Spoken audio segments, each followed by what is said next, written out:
A velvet ache in my chest, fading hum of samba heli. Dublin's mist is blurring my vision, a call I can't leave unheard. The ancient fires are waiting for me in secret caves beside the sea. I have to go back now.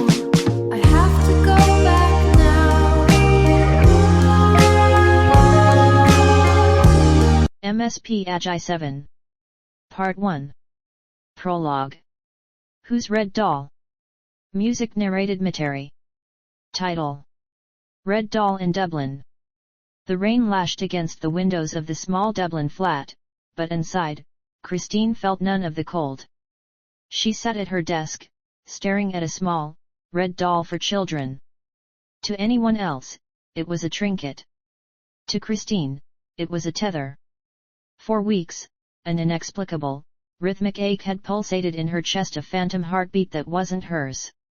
It grew stronger whenever she looked toward the north, whispering a name she hadn't heard in lifetimes, the Changeling King. "He knows I'm coming," she whispered, her voice barely a tremor in the quiet room.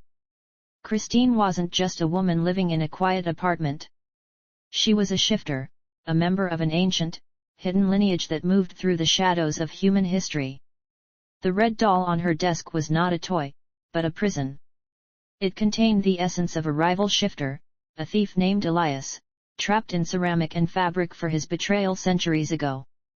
Suddenly, the front door of her flat splintered inward. A man stepped through, his coat dripping with rain, his face a mask of cold fury. It was Liam, a private investigator, or so he claimed to be. In reality, he was a hunter, someone who specialized in tracking down the likes of Christine.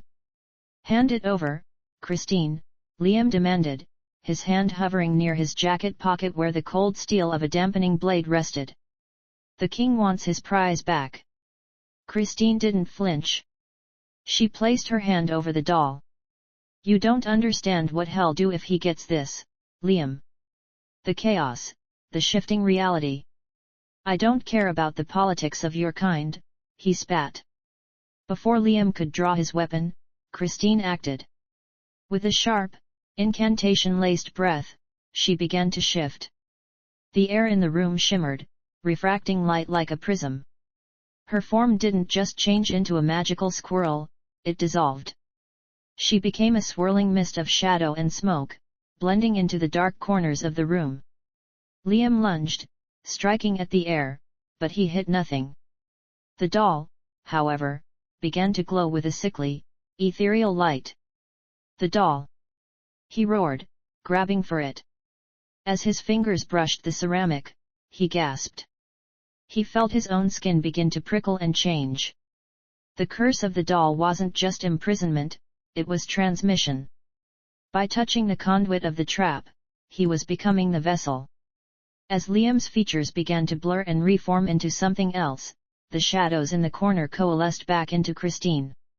She stood, unharmed, watching as the man who hunted her began to scream, his own form unraveling into the very fabric of the room. The pull of the north wasn't calling her to a sanctuary. It was calling her to an execution.